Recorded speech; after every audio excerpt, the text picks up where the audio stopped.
फसाद भाई एक बात ये बताइए, कल मैं आजम खान साहब को सुन रहा था, उन्होंने अपने आंसुओं की कीमत मांग ली और उन्होंने रामपुर से कहा कि आपकी धोखा अगर हमारे साथ किया तो मेरा दिल फट जाएगा। माजरा क्या है? एक और दूसरा आप उनको छोड़कर क्यों आए? आपने तो वहां बड़ी लड़ाई लड़ी थी कि अब्दुल दरी बिछाएगा। नहीं, मैं बताता हूँ। पहले आपका सवाल ये था कि जो रात उन्होंने भाषण दिया, तो आप भी जानते हैं कि ये भावुक भाषण आज से नहीं 40-45 सालों से देते आ रहे हैं, और रामपुर की जनता उनकी बातों में आ जाती थी। जो सच्चाई है, रुलाना, भावुक बातें करना। अब उन्होंने कहा कि तुम इलेक्शन वाले दिन भवाली चले गए, नैनीताल चले जाते हो तुम, और नैनीताल में अय्याशियां करते हो, लोगों से कहा, रामपुर के लोगों को अय्याश कहा। तो मैं उनसे ये कहना चाहूंगा कि रामपुर के जो लोग हैं बहुत गरीब लोग हैं आज, इसलिए क्योंकि 45 साल से आपका राज था। आपने जो जहां था उससे और गरीब होता चला गया। आपके प्रवक्ता कहते हैं कि हमने रिक्शा को बदल के बैटरी रिक्शा दी तो रिक्शा ही ना, मोटर रिक्शा थोड़ी थी। तो आप उनको गरीब करते गए। अगर वो कुछ पैसे जमा कर अपनी पत्नी के साथ, अपने परिवार के साथ, अपने बच्चों के साथ भवाली जाते हैं, नैनीताल जाते हैं, जो रामपुर से चंद कदमों पे है, तो एक गरीब आदमी जहाँ जाता है तो आपको उस पर भी ऐतराज है। रामपुर का गरीब आदमी नैनीताल जा सकता है, स्विट्जरलैंड तो जा नहीं सकता। आपके बच्चे तो स्विट्जरलैंड जाते हैं, उनका जिक्र नहीं करते। अक्सर आप फेसबुक वगैरह पे उनके दोनों बच्चों की फोटो देखते होंगे, लेकिन रामपुर वाला अगर नैनीताल या भवाली में चला गया तो आपको उस पर ऐतराज है। भावुक बातें, भावुक भाषण, अब ये सारी चीजें खत्म हो चुकी हैं। रामपुर के लोग जागरूक हो चुके हैं, और मैं बार बार कह रहा हूँ कि कुदरत ने मौका दिया है सरकार का हिस्सा बनने का। अच्छा, एक अगर बात गलती हो गई तो लम्हों की गलतियों की सजा सदियां भुगतेंगी। फसाद भाई, अच्छा एक बात बताइए, आप आजम खान साहब की छाया की तरह रहे इतने लंबे अरसे तक, और अब आप इस चुनाव में ये कैसे इस बात को हम लोग समझे कि समाजवादी पार्टी का जो नेतृत्व है, क्या उसने रामपुर बाई इलेक्शन आजम खान पर छोड़ दिया कि भाई आप करो, हम लोग नहीं आएंगे? मैंने तो आपको याद होगा अमिताभ जी, आप तो एक एक चीज का विश्लेषण करते हैं, और आप पत्रकारिता में होने के बावजूद भी बिल्कुल एक जमीनी स्तर पर रहते हैं जी। मैंने तो अप्रैल में ही कहा था कि अब्दुल दरी बिछाए, अब्दुल डंडा खाए, अब्दुल वोट दे, और आप अब्दुल का नाम भी नहीं ले। अखिलेश यादव जी ने जमाने से हम अब्दुल का नाम लेना खत्म कर दिया है। सिर्फ हमें वोट बैंक की तरह इस्तेमाल किया है, तेजपात के पत्ता जैसे बिरयानी में इस्तेमाल होता है ऐसे इस्तेमाल किया है। और छोड़िए, जो रामपुर के स्थानीय नेता हैं, जब वो जेल में तो उनसे मिलने तक नहीं गए, उनका नाम तक नहीं लिया। तो समाजवादी पार्टी की जो नीतियां हैं वो हमने समझ ली थी कि ये सिर्फ अब्दुल को नुकसान पहुंचाने के लिए है, अब्दुल का राजनीतिकरण करने के लिए, अब्दुल का इस्तेमाल करने के लिए है। आज कहा समाजवादी पार्टी के जो स्थानीय नेता हैं उन्होंने कि अब्दुल पोछा लगाएगा भारतीय जनता पार्टी में जाके, तो आप समझ लीजिए कहाँ है जहन। दरी भी अब्दुल बिछाएगा, अब चाह रहे हैं कि पोछा भी अब्दुल लगाए। तो उनकी सोच ये है कि अब्दुल दरी बिछाए, पोछा लगाए, और भारतीय जनता पार्टी की सोच ये है कि अब्दुल को रोजगार मिले। क्योंकि आकाश सक्सेना हनी साहब जो भारतीय जनता पार्टी के प्रत्याशी हैं और होने वाले विधायक हैं, वो बार बार कह रहे हैं कि रामपुर अब औद्योगिक नगरी बनेगा, रामपुर में अब जज्बाती भाषण नहीं चलेंगे, रामपुर को रोजगार दिया जाएगा। एक ये नारा लगाते थे कि ये जवानी है कुर्बान, अब इस जवानी को कुर्बान नहीं किया जाएगा, बल्कि जवानों को रोजगार दिया। नहीं, अब जवानी को कुर्बान का मतलब ही नहीं। अब कौन आजादी की लड़ाई हो रही है भाई जो कुर्बानी देंगे? अब्बास साहब, ये फसाहत अली कह रहे हैं कि अब्दुल का नाम, जब कुर्सी पर आ जाओ तो आप अब्दुल का नाम भी लेना गवारा नहीं करते। अब ये बात अगर आलोक वर्मा कहते तो मैं हटा देता, लेकिन फसाहत अली को जो लोग जानते वो जानते हैं, वो आजम खान की छाया थे दशकों तक रामपुर में। अरे ये जो आरोप लगा रहे हैं जी, 2 बातें मैं 3 बातें उनके सामने रखना चाहता हूँ। एक ये कि अगर टिकट मिलता तो जो ये बुराई कर रहे हैं, जिस तरीके से अपमानित कर रहे हैं, वो सब चीजें ना होती, ये तारीफों के पुल बांध रहे होते।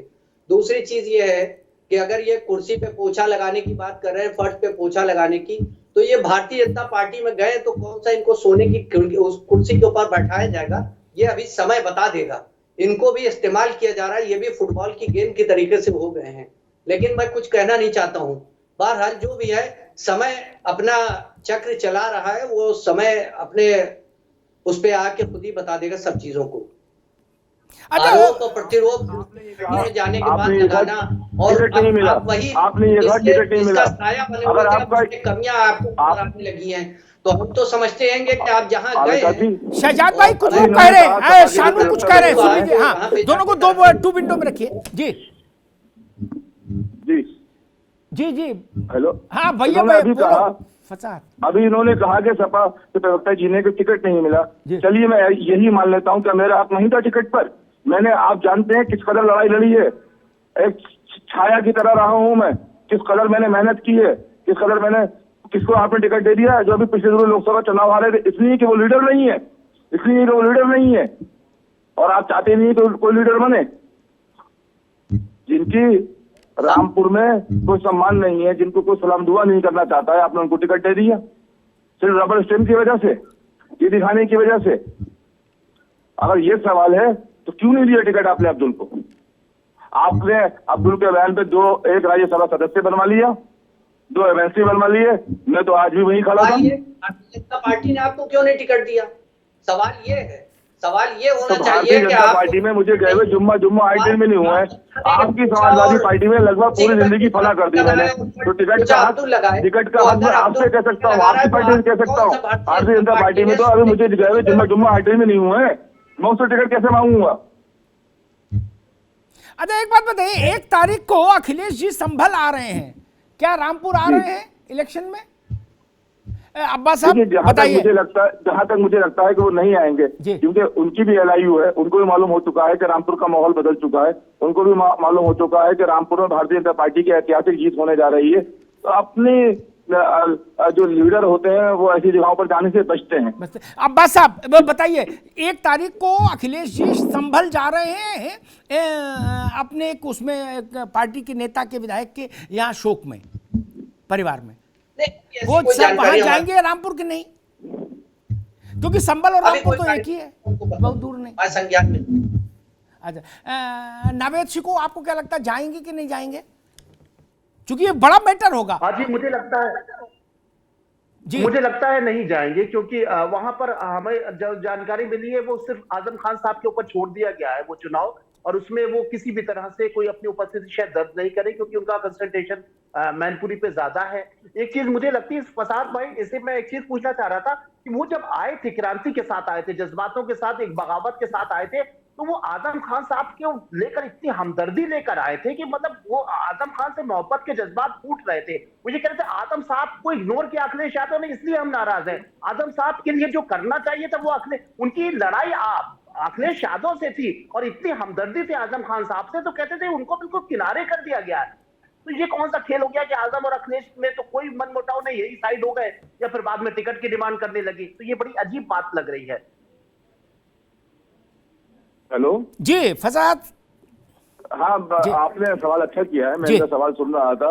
अगर मैं इसको इस तरह से लूं, क्योंकि मैंने उनकी आवाज उठाई, मैंने सच को सच कहा, और आपने मेरे उस सच को सिर्फ 2 एमएलसी और एक राज्यसभा सदस्य होने की लेने की वजह से खत्म कर दिया। उनसे पूछिए कि आप नाराज नहीं थे समाजवादी पार्टी से? आपने हमारी तो समाजवादी पार्टी से लड़ाई करा दी और खुद 2 एमएलसी को राज्यसभा सदस्य बनवा दीजिए। लेकिन झूठ की और मक्कारी से मुझे नफरत है।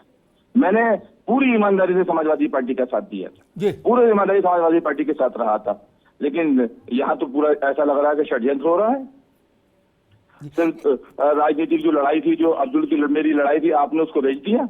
आपने 2 एमएलसी बनवा लिए, एक राज्यसभा सदस्य बनवा लिया, अब्दुल राज भी वहीं खड़ा है।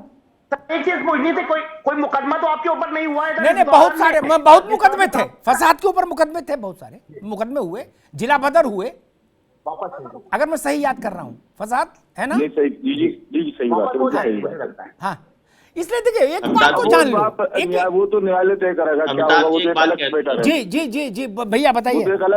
वो तो एक अलग मुद्दा है। रोहित अग्रवाल, एक मिनट फसाद, एक मिनट रुकिए, रोहित अग्रवाल जी। देखिए शानू साहब, व्यक्तिगत स्वार्थ में अपनी कौम के साथ गद्दारी करना कहीं भी मुझे नहीं लगता कि वो उसके लिए आप अब्दुल का नाम ले सकते हैं। आप खुद कह रहे हैं कि मुझे एमएलसी नहीं बनाया और मुझको राज्यसभा नहीं भेजा, इसलिए मैं भाजपा में चला गया। आप खुद कह रहे हैं, आपका बयान। मैंने नहीं कहा, अभी इसी चैनल पर बयान है। पूरी चर्चा सुन ले, मैंने कहीं नहीं कहा। आपने कहा कि क्या मुझे टिकट नहीं दिया गया, तो मैंने ये कहा कि क्या मेरा टिकट का नहीं था? ना, जो मैंने नहीं कहा है वो नहीं कहा है, जो कहा है वो कल भी कहा था, वो आज भी कह रहा हूँ। भारतीय जनता पार्टी की तरफ से ऑफर मिला, इसलिए आप वहाँ पे गद्दारी करते हुए कौन के साथ गद्दारी करते हुए चले गए? आज मुझे क्या समाज के लिए ऑफर मिला? जब आपकी आपको सबसे ज्यादा जरूरत थी उस समय आपने धोखा देते हुए आपसे सवाल करता हूँ, आप जानते हैं अब्दुल कौन है? कि आजम खान साहब के उस राजनीति का नीचे पढ़ लीजिए, पूर्व मीडिया प्रभारी आजम खान, आपकी पहचान ये है। आज भी आपकी पहचान ये नहीं है कि आप नेता भारतीय जनता पार्टी हैं और आप गद्दारी कर रहे हैं आजम खान साहब के साथ। आप ना आप होंगे गद्दार, आप होंगे गद्दार। मैं गद्दार नहीं हूँ, मैं बागी हूँ। मैंने समाजवादी पार्टी से बगावत की है और मैंने अब्दुल की वजह से भारतीय जनता पार्टी की हिमायत की है। आजम खान साहब के साथ कितना अत्याचार किया, आप क्या अपने परिवार को जवाब दे पाएंगे? आप क्या अपने खुदा को जवाब दे पाएंगे?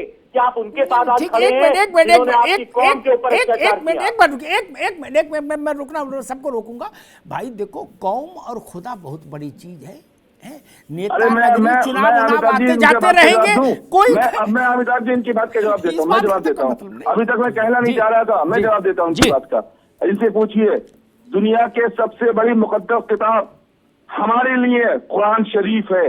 वो कुरान शरीफ जमीन पर मिला है मोहम्मद अली जौहर यूनिवर्सिटी में।